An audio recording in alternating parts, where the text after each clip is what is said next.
भारतीय प्रशासनिक सेवा के 2017 बैच की IAS अधिकारी डॉक्टर सौम्या झा ने रविवार को टोंक जिला कलेक्टर एवं जिला मजिस्ट्रेट का कार्यभार संभाल लिया है।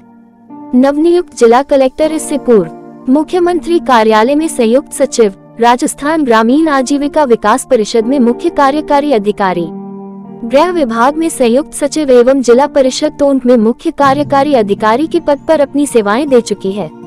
इस दौरान उन्होंने कहा कि केंद्र व राज्य सरकार की कल्याणकारी योजनाओं का लाभ आमजन तक पहुंचाना उनकी प्राथमिकता होगी। डॉक्टर सौम्या झा ने विकसित भारत संकल्प यात्रा को लेकर जिला स्तरीय अधिकारियों की समीक्षा बैठक ली। तो आइए जानते हैं डॉक्टर सौम्या झा के बारे में। बिहार की सौम्या झा पढ़ाई में हमेशा से बहुत अच्छी थी।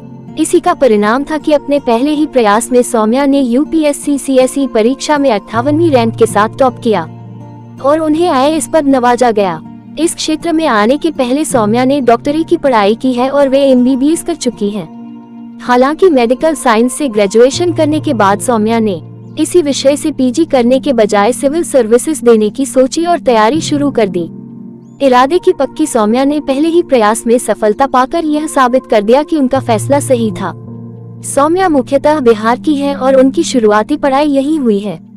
सौम्या के परिवार की बात करें तो उनकी मां भी डॉक्टर हैं और रेलवे में कार्यरत हैं, जबकि उनके पिता अपने समय के IPS ऑफिसर हैं। सिविल सेवा के क्षेत्र में आने का विचार सौम्या को अपने पिता के कारण ही आया।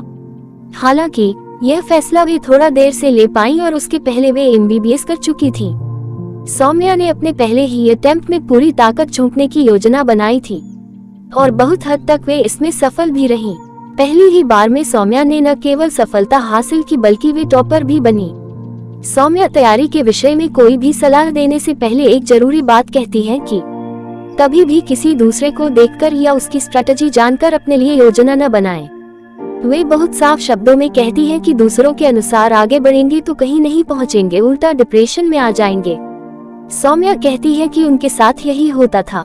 वे जब टॉपर्स के इंटरव्यू वगैरह देखकर अपने लिए प्लान बनाती थी तो कभी उसे फॉलो नहीं कर पाती थी। नतीजा ये होता था कि वे निराश महसूस करने लगती थी कि योजना के अनुसार चीजें आगे नहीं बढ़ रही। इसी बात से शिक्षा लेकर सौम्या दूसरे कैंडिडेट्स को यही सलाह देती है कि ज्ञान सबसे ले, लेकिन उसे कितना और कहाँ इम्प्लीमेंट करना है यह आपका अपना निर्णय होना चाहिए।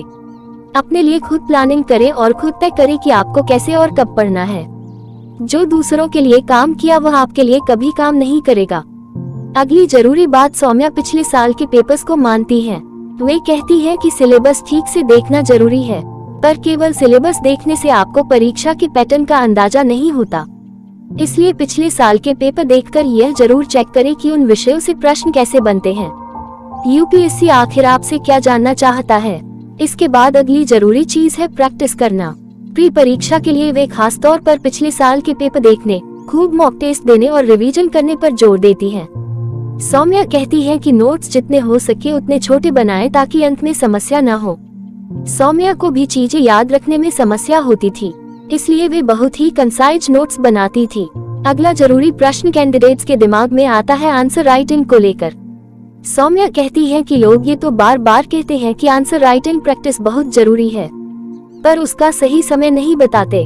दरअसल आंसर राइटिंग एकदम शुरू में करना ठीक नहीं और न ही तैयारी के अंतिम चरण में पहुंचने का इंतजार करना ठीक है। वे कहती हैं कि जब कुछ आता ही नहीं उस समय कैसे आंसर लिखेंगे। और रही अंत की बात, तो कोई कैंडिडेट कभी संतुष्ट नहीं होता कि तैयारी हो गई है, इसलिए कुछ टाइम के बाद उत्तर लिखने लगे और उनमें वैल्यू एडिशन जरूर करें, जैसे डेटा, फैक्ट्स वगैरह डालना, डायग्राम, फ्लोचार्ट आदि बनना। इससे अच्छे अंक मिलते हैं। वे आगे कहती है कि सभी प्रश्न न भी कर पाए फिर भी पेपर अटेम्प्ट करना जरूर शुरू कर दें, ताकि माहौल से परिचित हो सके। आखिर में बस इतना ही कि शुरू में आपका प्रदर्शन अच्छा न हो, आप पेपर ठीक से न कर पाए, टाइम टेबल के अनुसार चीजें न हो पा रही हो तो भी परेशान न हो। ये सबके साथ होता है और धीरे धीरे ठीक हो जाता है। कुछ समय में आप टारगेट पूरे करने लगेंगे। तो दोस्तों, ये थी डॉक्टर से इस बनी सौम्या झा की कहानी। आपको कैसी लगी कमेंट बॉक्स में जरूर बताएं तथा ऐसे ही और अपडेट पाने के लिए चैनल को सब्सक्राइब करें और प्रमोट करें।